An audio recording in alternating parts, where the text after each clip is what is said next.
বিসমিল্লাহির রহমানির রহিম। প্রিয় দর্শক, বিশ্বনবী হযরত মুহাম্মদ মুস্তাফা সাল্লাল্লাহু আলাইহি ওয়াসাল্লামের হিজরতের পথের মধ্যে যে সমস্ত অলৌকিক ঘটনা ঘটেছিল, সেই অলৌকিক ঘটনাগুলো নিয়ে আজকের এই সুদীর্ঘ আলোচনা।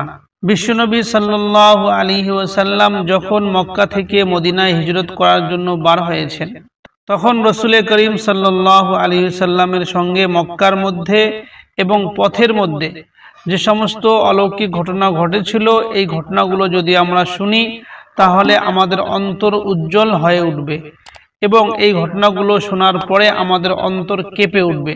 এই ঘটনাগুলো শোনার পরে রাসূল করিম সাল্লাল্লাহু আলাইহি ওয়াসাল্লামের সঙ্গে আমাদের মহব্বত বৃদ্ধি পাবে।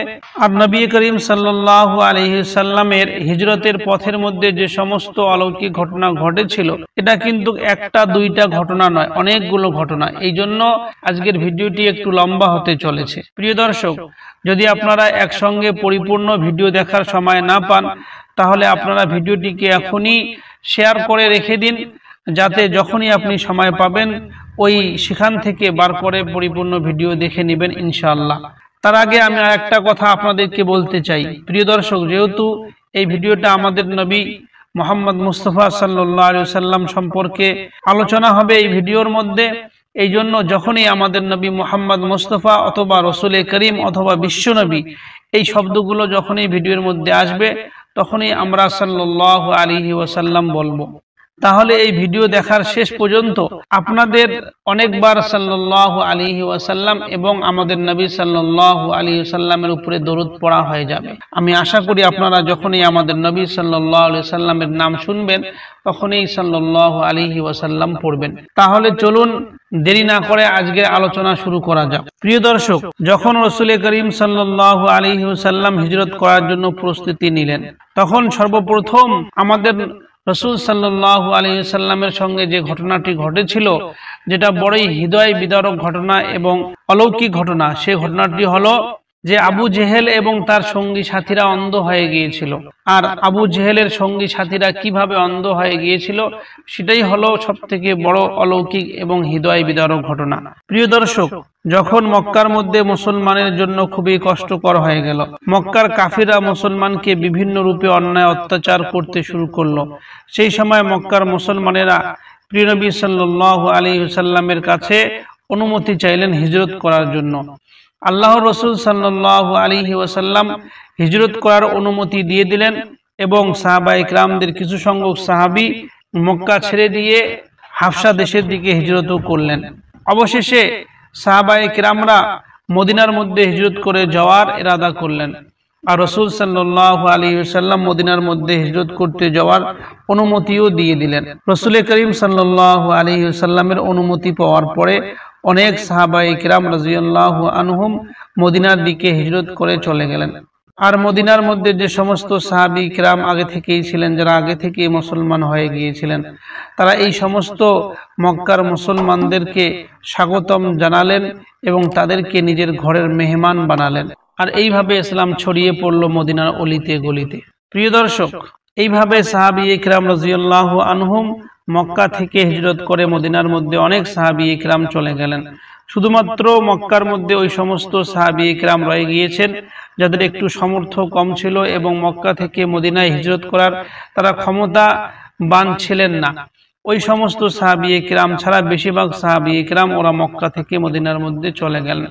তখনও কিন্তু আমাদের নবী সাল্লাল্লাহু আলাইহি ওয়াসাল্লাম মক্কার মধ্যেই ছিলেন এবং রাসূল করিম সাল্লাল্লাহু আলাইহি ওয়াসাল্লামের সাথে আবু বকর সিদ্দিক রাদিয়াল্লাহু আনহু এবং হযরত আলী রাদিয়াল্লাহু আনহু মক্কার মধ্যেই ছিলেন। যখন সাহাবায়ে কিরাম রাদিয়াল্লাহু আনহুম মক্কা থেকে মদিনার মধ্যে হিজরত করতেছিলেন, সেই সময় হযরত আবু বকর সিদ্দিক রাদিয়াল্লাহু আনহু তিনিও মক্কা থেকে মদিনায় হিজরত করার জন্য প্রস্তুতি নিয়েছিলেন।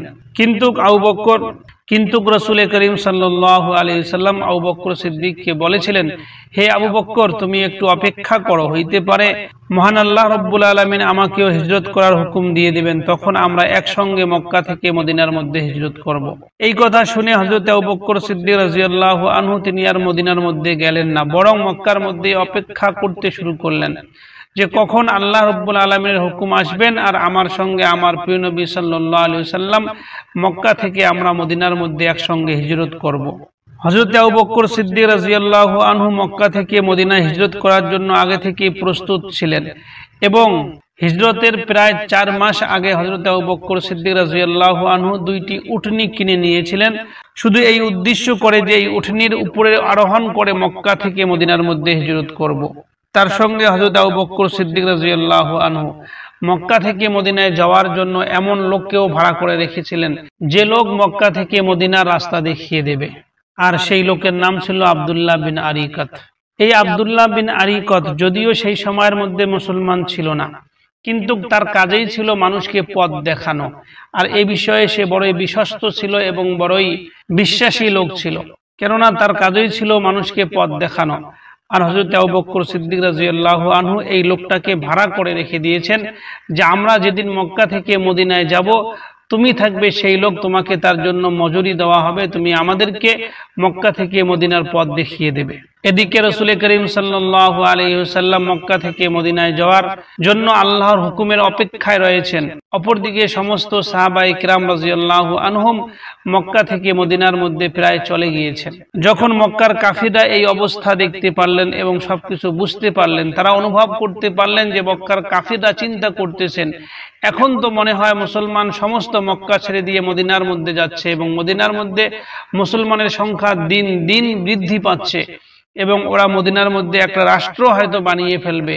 যদি এখনই মুসলমানকে ধূলিসাৎ করে দেওয়া না হয়, যদি মুসলমানদেরকে এখনই পিছু না করি, তাহলে এমন একটা সময় আসবে, মক্কার কাফিরদের চিন্তা ছিল যে এমন একটা সময় আসবে যে এই মুসলমানদের সঙ্গে আর পারা যাবে না, এই জন্য এখনই সময় চলে এসেছে, এদেরকে এখনই ধূলিসাৎ করে দিতে হবে। এই চিন্তা করতে করতে মক্কার কাফিররা দারুন নাদওয়া নামে একটি জায়গার মধ্যে সবাই একসঙ্গে হয়ে পরামর্শ করতে শুরু করলো যে কি করা যায়, মুসলমানদের সঙ্গে কি ব্যবহার করা যায়, কি করে মুসলমানদেরকে ইসলাম ধর্ম থেকে ফিরিয়ে আনা যায়। এরকম চিন্তার মধ্যে সবাই এক জায়গার মধ্যে পরিকল্পনা করতে শুরু করলেন। অবশেষে কিছু লোক বলল যে মুহাম্মদকে এই দেশ থেকে তাড়িয়ে দেওয়া হোক, কিছু লোক বলল যে মুহাম্মদকে আমরা বন্দী করে রেখে দেই, আবার কিছু লোক বলল যে মুহাম্মদকে আমরা হত্যা করে ফেলে দেই। অবশেষে মক্কার বিভিন্ন লোকেরা এবং সর্দারেরা পরামর্শক্রমে একটা ফয়সালা করিল যে আজকে রাতের মধ্যেই মুহাম্মদকে আমরা এই দুনিয়া থেকেই বিদায় দিয়ে দেব, মুহাম্মদকে আমরা হত্যা করে ফেলব। এই পরিকল্পনা অনুযায়ী 11 জন মক্কার কাফির, বড় বড় সর্দারের মধ্য থেকে 11 জন মক্কার কাফির রাসূল করিম সাল্লাল্লাহু আলাইহি ওয়াসাল্লামের বাড়িকে ঘেরাও করলেন। তখন রাসূল করিম সাল্লাল্লাহু আলাইহি ওয়াসাল্লাম তার ঘরের মধ্যে ছিলেন, আর ঘরের ভিতরে হযরত আলী রাদিয়াল্লাহু আনহু ছিলেন। এদিকে মক্কার কাফিররা চিন্তা করতেছিলেন যে আমরা সবাই তো মুহাম্মাদের বাড়িকে ঘিরে ফেলেছি, এখন আর মুহাম্মদ কোথাও যেতে পারবে না, আজকে মুহাম্মদকে শেষ করে দেওয়া হবে, তাকে হত্যা করে দেওয়া হবে।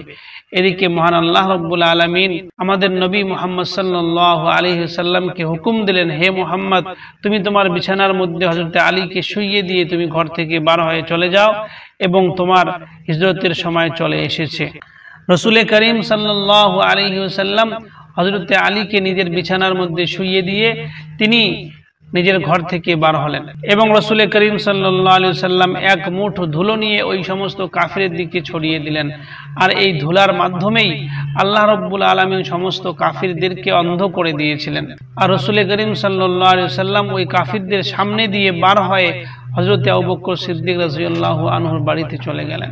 প্রিয় দর্শক, এইভাবেই রাসূল করিম সাল্লাল্লাহু আলাইহি ওয়াসাল্লাম এক মুঠ ধুলা নিয়ে যখন কাফিরদের দিকে ছড়িয়ে দিয়েছিলেন, আর এই ধুলার কারণেই আল্লাহ রাব্বুল আলামিনের ইচ্ছায় ওই সমস্ত কাফির অন্ধ হয়ে গিয়েছিল, রাসূল করিম সাল্লাল্লাহু আলাইহি ওয়াসাল্লামকে দেখতে পারেনি।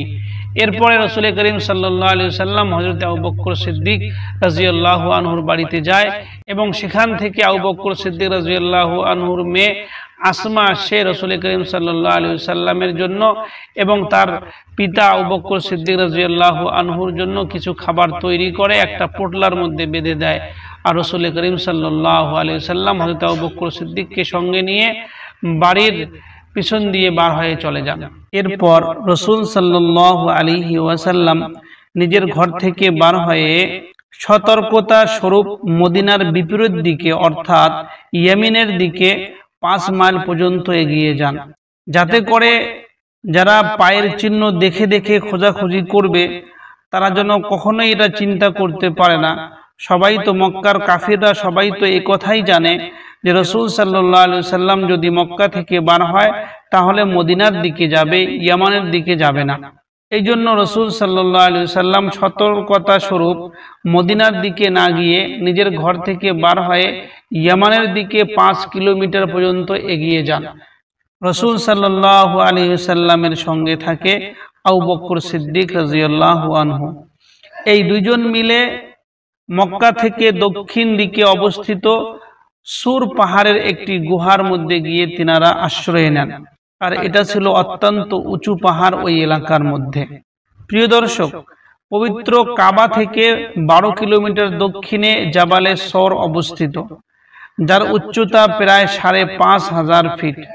মক্কা থেকে মদিনায় হিজরতের সময় আমাদের নবী সাল্লাল্লাহু আলাইহি সাল্লাম এই পাহাড়ের একটি গুহার মধ্যে আশ্রয় নিয়েছিলেন, আর সঙ্গে ছিল হযরত আবু বকর সিদ্দিক রাদিয়াল্লাহু আনহু। এই পাহাড়ে উঠতে গিয়ে মহানবী সাল্লাল্লাহু আলাইহি সাল্লামের পা কেটে যায়। সতর্কতা স্বরূপ আবু বকর সিদ্দিক রাদিয়াল্লাহু আনহু তিনি নিজে আগে এই গুহার মধ্যে প্রবেশ করেন এবং গুহাটিকে পরিষ্কার করে দেন, যাতে আমাদের নবী সাল্লাল্লাহু আলাইহি ওয়াসাল্লামের কোনো অসুবিধা, কোনো কষ্ট না হয়। হযরত আবু বকর সিদ্দিক নিজের লুঙ্গি ছিঁড়ে গুহার মধ্যে বিভিন্ন জায়গার মধ্যে ছিদ্র থাকে, সেই ছিদ্রগুলো বন্ধ করে দেন এবং 2টি ছিদ্র বন্ধ করার মতন অবশিষ্ট হযরত আবু বকর সিদ্দিকের কাছে কিছুই ছিল না। তাই তিনি নিজের পা ওই ছিদ্রগুলোর মধ্যে রেখে দিয়ে আমাদের নবী সাল্লাল্লাহু আলাইহি সাল্লামকে গুহার মধ্যে প্রবেশ করতে বলেন, যার কারণে হযরত আবু বকর সিদ্দিক রাদিয়াল্লাহু আনহুর পায়ের মধ্যে বিষাক্ত কিছু জিনিস দংশন করে। আর মহানবী সাল্লাল্লাহু আলাইহি সাল্লাম যখন এই জিনিসটা জানতে পারেন যে হযরত আবু বকর সিদ্দিক কোনো ছিদ্রের মধ্যে পা দিয়েছিল, যার কারণে তার পায়ের মধ্যে কোনো বিষাক্ত পোকামাকড় দংশন করেছে, আমাদের নবী সাল্লাল্লাহু আলাইহি সাল্লাম তার মুখের পবিত্র থুতু সেই ক্ষত স্থানের মধ্যে লাগিয়ে দেয়, যার কারণে হযরত আবু বকর সিদ্দিক রাদিয়াল্লাহু আনহুর ব্যথা দ্রুত সেরে যায়। আর এই হিজরতের বিষয়টি অত্যন্ত গোপন রাখা হয়। শুধু হযরত আবু বকর সিদ্দিক রাদিয়াল্লাহু আনহুর পরিবারের কয়েকজন সদস্য এই বিষয়টি জানতেন, এছাড়া আর কেউ জানতেন না যে আল্লাহর রাসূল সাল্লাল্লাহু আলাইহি সাল্লাম হিজরতের মধ্যে বার হয়ে চলে গিয়েছেন। হযরত আবু বকর সিদ্দিক রাদিয়াল্লাহু আনহুর মেয়ে আসমা, তিনি প্রতিদিন সন্ধ্যা বেলায় হযরত আবু বকর সিদ্দিক এবং আমাদের রাসূল সাল্লাল্লাহু আলাইহি সাল্লামের জন্য খাবার নিয়ে ওই গুহার মধ্যে আসতেন। আর হযরত আবু বকর সিদ্দিক রাদিয়াল্লাহু আনহুর একটা ছেলে ছিল, যার নাম ছিল আব্দুল্লাহ। এই আব্দুল্লাহ সারাদিন মক্কার মধ্যে ঘুরে ঘুরে কোথায় কি হচ্ছে, কোথাকার কি খবর রয়েছে আমাদের নবী সাল্লাল্লাহু আলাইহি সাল্লামের বিরুদ্ধে, সেই সমস্ত খবরকে এক জায়গায় সংগ্রহ করে সন্ধ্যা বেলায় মহানবী সাল্লাল্লাহু আলাইহি সাল্লামের কাছে ওই পাহাড়ের মধ্যে গিয়ে খবর দিয়ে আসতেন। হযরত আবু বকর সিদ্দিক রাদিয়াল্লাহু আনহুর একটি মুক্ত করা গোলাম ছিল, সেই গোলামটির নাম ছিল আমির ইবনে ফুহাইরা। এই আমির ইবনে ফুহাইরা সারাদিন সেই এলাকার মধ্যে বকরি চড়াইতো, আর অবশেষে বকরিগুলোকে ওই রাস্তা দিয়ে নিয়ে যেত, যে রাস্তা দিয়ে হযরত আবু বকর সিদ্দিকের ছেলে আব্দুল্লাহ রাসূল সাল্লাল্লাহু আলাইহি সাল্লামের কাছে আসতেন, যাতে করে ওই বকরি বা ছাগলের পায়ের চিহ্নতে হযরতে আব্দুল্লাহর চিহ্ন, পায়ের চিহ্ন মুছে যায়। এবং এই আমির বিন ফুহাইরা সন্ধ্যা বেলায় রাসূল সাল্লাল্লাহু আলাইহি সাল্লামকে তার ছাগলের দুধ পান করাইতেন। যখন রাসূল সাল্লাল্লাহু আলাইহি সাল্লাম হযরত আবু বকর সিদ্দিক রাদিয়াল্লাহু আনহুকে নিয়ে মক্কা থেকে বার হয়ে চলে যান এবং গারে সৌরের মধ্যে গিয়ে আশ্রয় নেন, এদিকে মক্কার মধ্যে ঘোষণা হয়ে যায় যে মুহাম্মদ এখান থেকে চলে গিয়েছে। যে ব্যক্তি মুহাম্মদকে মৃত হোক আর জীবিত হোক ধরে নিয়ে আসতে পারবে তাকে 100 উট উপহার দেওয়া হবে। যখন মক্কার মধ্যে এই ঘোষণা করে দেওয়া হয় তখন মক্কার মধ্যে অনেক লোক রাসূল সাল্লাল্লাহু আলাইহি ওয়াসাল্লামকে খুঁজতে বেরিয়ে পড়ে, কেননা 100 উট সেই যুগের মধ্যে বিশাল বড় একটা সম্পদ ছিল। ফলে বহু মানুষ রাসূল সাল্লাল্লাহু আলাইহি ওয়াসাল্লামকে সন্ধানের জন্য বার হয়ে পড়ে। রাসূল সাল্লাল্লাহু আলাইহি ওয়াসাল্লামকে অনুসন্ধান করতে করতে অবশেষে একদল অনুসন্ধানকারী রাসূল সাল্লাল্লাহু আলাইহি সাল্লাম যে গুহার মধ্যে আশ্রয় নিয়েছিলেন সেই গুহার মধ্যে চলে আসে এবং গুহার মুখের মধ্যে তিনারা দাঁড়িয়ে থাকে এবং এদিক সেদিকে খুঁজতে শুরু করে যে কোথায় গেল মুহাম্মদ এবং আবু বকর সিদ্দিক রাদিয়াল্লাহু আনহু। হযরত আবু বকর সিদ্দিক এবং আমাদের রাসূল সাল্লাল্লাহু আলাইহি সাল্লাম তখন গুহার ভিতরের মধ্যে ছিলেন, আর আবু বকর সিদ্দিক রাদিয়াল্লাহু আনহু গুহার ভিতর থেকে ওই সমস্ত অনুসন্ধানকারী লোকের পা দেখতে পেয়েছিলেন। তাহা দেখে আবু বকর সিদ্দিক রাদিয়াল্লাহু আনহু খুবই চিন্তিত হয়ে পড়েন, যদি তারা এখানে আমাদেরকে দেখে নেয় তাহলে আমাদের রাসূল সাল্লাল্লাহু আলাইহি সাল্লামের সঙ্গে তারা হয়তো বেয়াদবি করে ফেলবে। আর সেই সময়ের মধ্যে মহান আল্লাহ রাব্বুল আলামিন তার কুদরতের ইশারায় একটি বড় অলৌকিক কাহিনী বা ঘটনা এখানে করে দেন। সেটা হইল যে গুহার মধ্যে আমাদের রাসূল এবং হযরত আবু বকর সিদ্দিক রাদিয়াল্লাহু আনহু ছিলেন, সেই গুহার মুখের মধ্যে আল্লাহর ইশারায় একটি মাকড়সা এবং একটি বন্য কবুতর বাসা বেঁধেছিল, আর সেই কবুতরটি ওই বাসার মধ্যে ডিমও দিয়েছিল। তাই অনুসন্ধানকারীরা যখন এদিক সেদিকে খোঁজাখুঁজি করতে শুরু করে এবং ওই গুহার দিকে চক্ষু পড়ে, তারা দেখতে পায় যে গুহার মুখের মধ্যে মাকড়সা এসে নিজের জাল বুনেছে, আর ওই জালের আশেপাশের মধ্যেই দেখা যায় যে একটি বন্য কবুতর এসে বাসা বেঁধেছে, বাসার উপরে আবার ডিমও দিয়েছে। তারা চিন্তা করতে শুরু করে যদি এই গুহার মধ্যে কোনো লোক ঢুকতো তাহলে এই গুহার মুখের মধ্যে কোনোভাবেই এই মাকড়সার জাল আর এই কবুতরের ডিম থাকতো না। এইভাবে আল্লাহ রাব্বুল আলামিন তার কুদরতের ইশারায় এইভাবে একটি অলৌকিক কাহিনী সেখানে গঠিত করেন, ফলে কাফিররা আর ওইদিকে মন না দিয়ে সেখান থেকে চলে আসে। আবু বকর সিদ্দিক রাদিয়াল্লাহু আনহু যখন ওই গুহার ভিতর থেকে কাফিরদের পাকে দেখতেছিলেন তখন আবু বকর সিদ্দিক বড় চিন্তিত হন। ফলে রাসূল সাল্লাল্লাহু আলাইহি ওয়াসাল্লাম আবু বকর সিদ্দিককে একটু সান্ত্বনা দেওয়ার জন্য বলেন, হে আবু বকর, লা তাহজান ইন্নাল্লাহা মা'ানা, তুমি চিন্তা করো না, মহান আল্লাহ রাব্বুল আলামিন আমাদের সঙ্গেই রয়েছে, এই জন্য কেউ আমাদের কিছুই করতে পারবে না। পবিত্র কোরআনে মহান আল্লাহ রাব্বুল আলামিন এই কঠিন মুহূর্তকে এইভাবে বয়ান করেছেন, যখন অবিশ্বাসীরা তাকে বহিষ্কার করেছিল এবং সে ছিল দুজনের দ্বিতীয় জন, তখন তারা উভয়ে গুহার মধ্য ছিল। সে তখন তার সঙ্গীকে বলেছিল, বিষণ্ণ হয় না, আল্লাহ তাআলা তো আমাদের সঙ্গেই আছেন। সূরা তাওবা।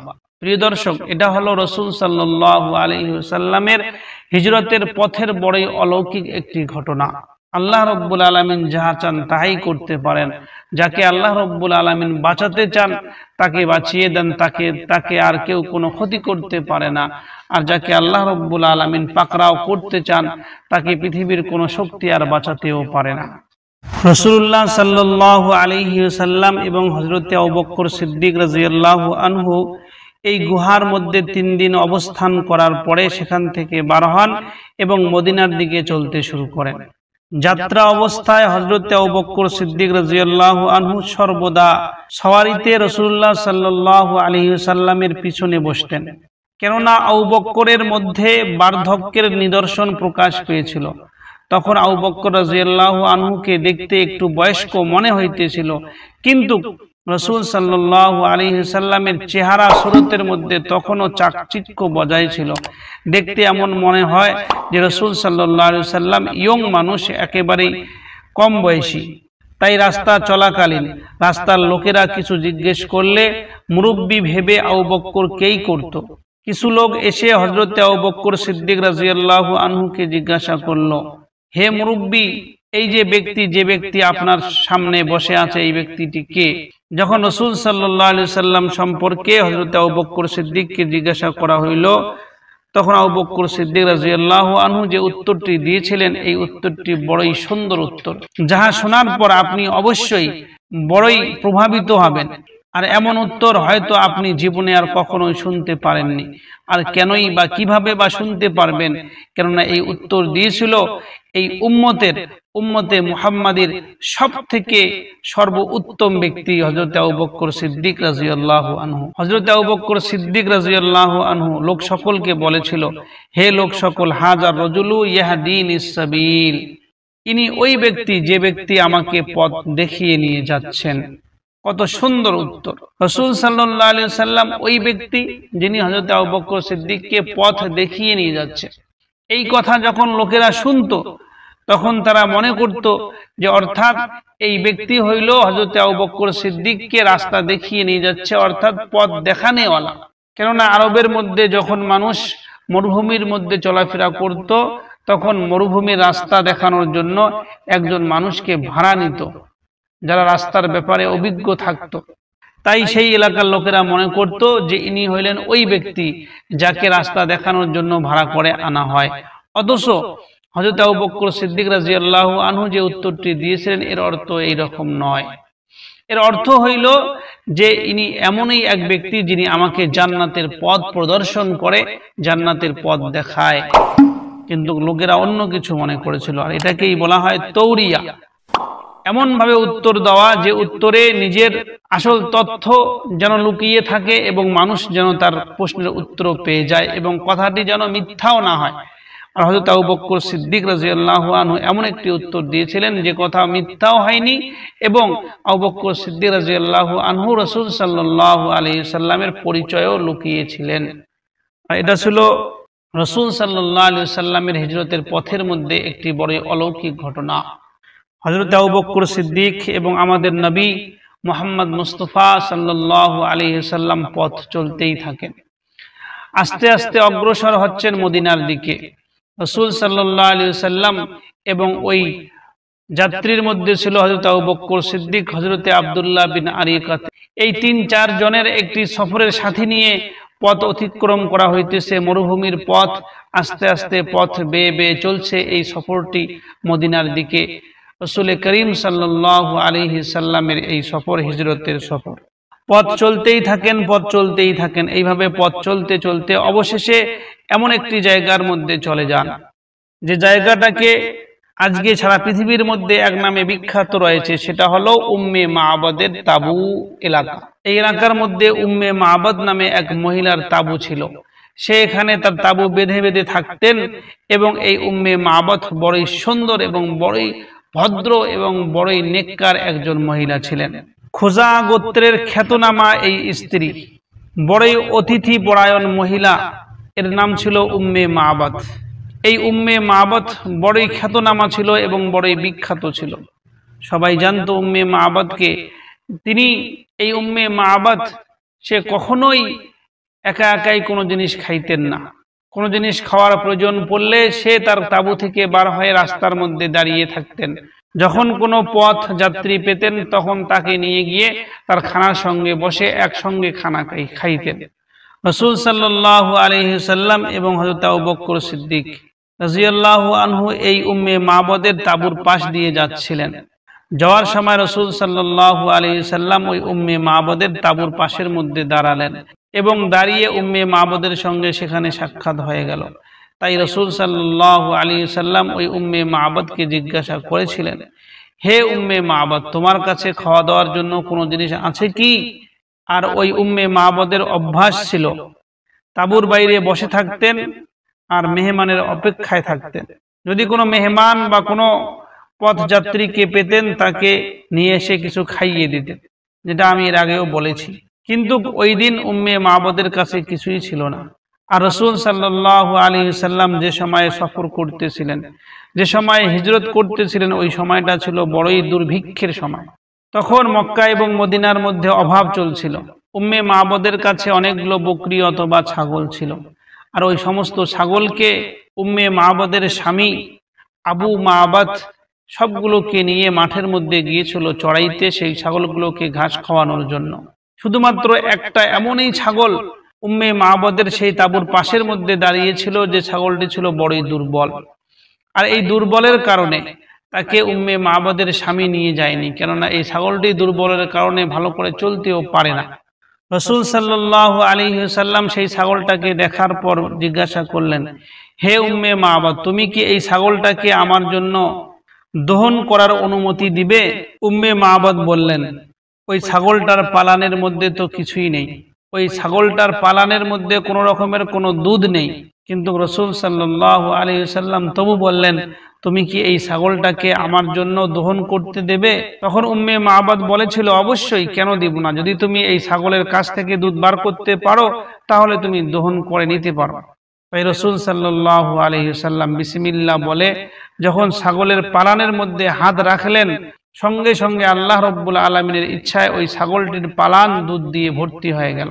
তারপর রাসূল সাল্লাল্লাহু আলাইহি ওয়াসাল্লাম ওই ছাগলটাকে দহন করলেন এবং ওই ছাগলের দুধ দিয়ে খুব তাড়াতাড়ি রাসূল সাল্লাল্লাহু আলাইহি ওয়াসাল্লামের পাত্রটি ভরে গেল। প্রথমে রাসূল সাল্লাল্লাহু আলাইহি ওয়াসাল্লাম উম্মে মাবাদকে দুধ পান করালেন। তারপর রাসূল সাল্লাল্লাহু আলাইহি ওয়াসাল্লামের সফরের যে সাথীগুলো ছিল সবাইকে দুধ দিলেন, সবাই দুধ পান করলো। রাসূল সাল্লাল্লাহু আলাইহি ওয়াসাল্লাম তিনিও দুধ পান করলেন। অবশেষে আবার ওই ছাগলটির দুধ দহন করার পরে ওই পাত্রটি ভর্তি করে উম্মে মাবাদের কাছে রাসূল সাল্লাল্লাহু আলাইহি ওয়াসাল্লাম দিয়ে দিলেন।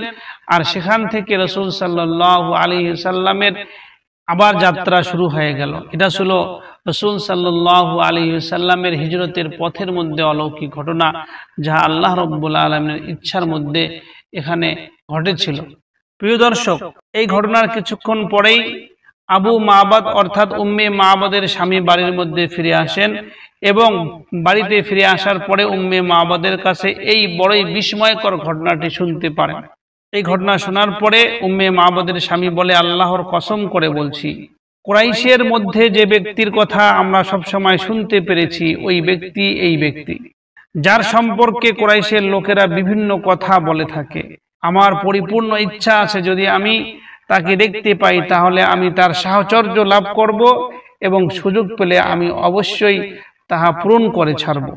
এইভাবে রাসূলুল্লাহ সাল্লাল্লাহু আলাইহি ওয়াসাল্লাম এবং আবু বকর সিদ্দিকের এই হিজরতের যাত্রা চলতেছিল। যখন হযরত আবু বকর সিদ্দিক এবং রাসূল সাল্লাল্লাহু আলাইহি ওয়াসাল্লাম সূর পর্বত থেকে বার হয়ে মদিনার দিকে যাচ্ছিলেন, তখন হযরতে আবু বকর সিদ্দিক রাদিয়াল্লাহু আনহুর মেয়ে আসমা তিনি কিন্তু এবং তার সঙ্গে হযরতে আবু বকর রাদিয়াল্লাহু আনহুর ছেলে আব্দুল্লাহ তিনিও কিন্তু জানতেন না যে রাসূল সাল্লাল্লাহু আলাইহি ওয়াসাল্লাম কোন পথ ধরে মদিনার দিকে যাচ্ছেন।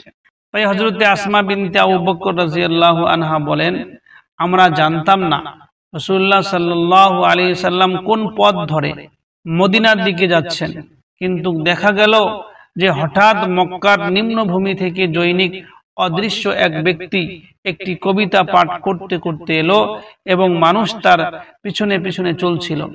আর ওই সমস্ত মানুষ ওই ব্যক্তির কবিতা শুনছিল, কিন্তু ওই অদৃশ্য ব্যক্তিকে কেউ দেখতে পাচ্ছিল না।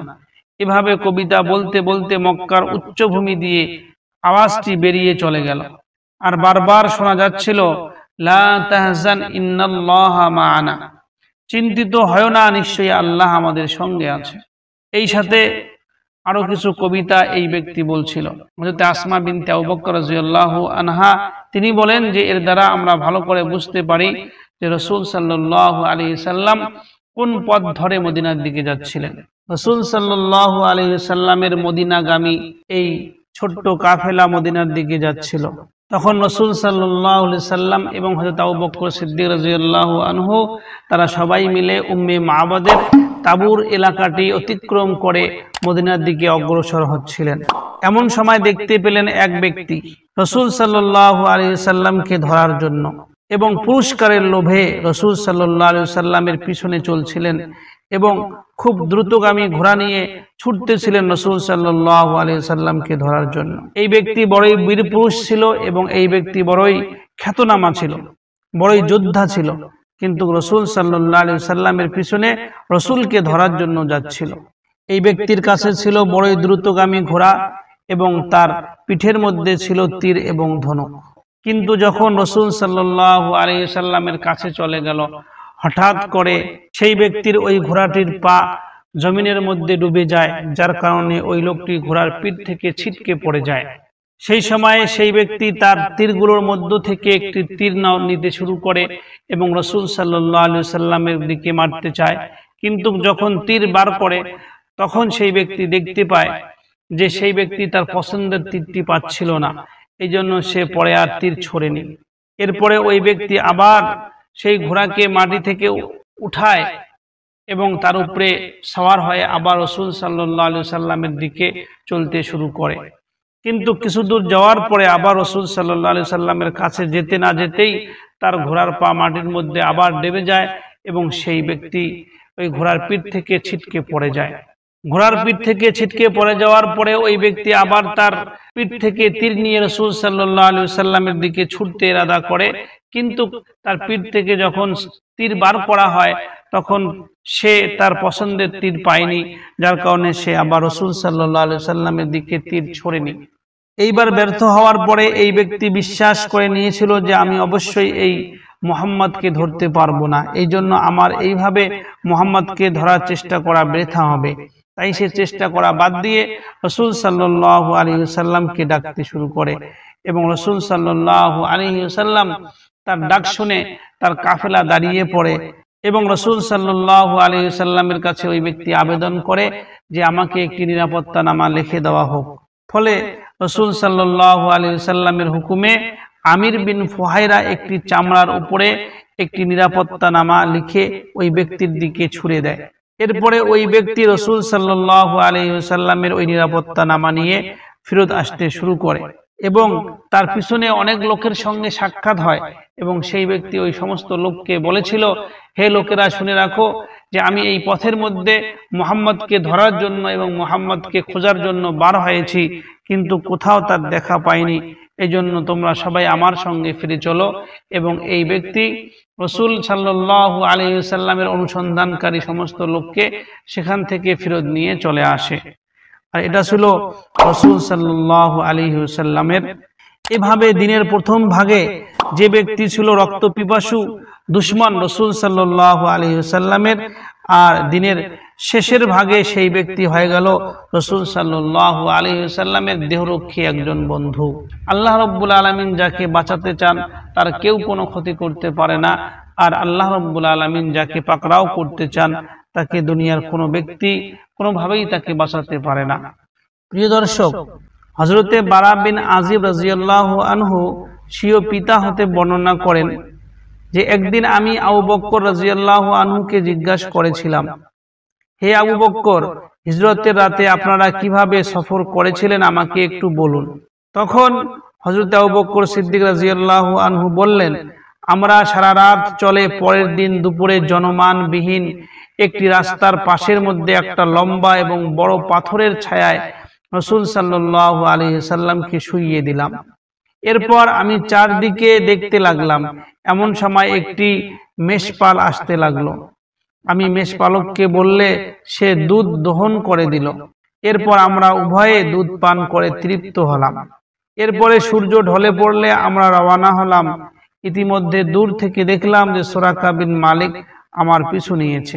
এই সুরাকা বিন মালিক ওই ব্যক্তি যে ব্যক্তি রাসূল সাল্লাল্লাহু আলাইহি ওয়াসাল্লামের পিছু করে এবং যার ফলে তার ঘোড়ার সামনের পা মাটির মধ্যে ডুবে যায় আর সেই ব্যক্তি ঘোড়ার পিঠ থেকে ছিটকে পড়ে যায়।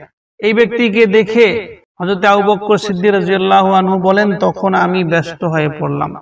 রাসূল সাল্লাল্লাহু আলাইহি ওয়াসাল্লাম তখনও আমাকে শান্ত করার জন্য বলেছিলেন, লা তাহজান ইন্নাল্লাহা মাআনা, হে আবু বকর তুমি চিন্তা করো না, নিশ্চয়ই আল্লাহ রাব্বুল আলামিন আমাদের সঙ্গে আছে। প্রিয় দর্শক, এইভাবে রাসূল সাল্লাল্লাহু আলাইহি ওয়াসাল্লামের এই ছোট্ট কাফেলাটি চলতে শুরু করে।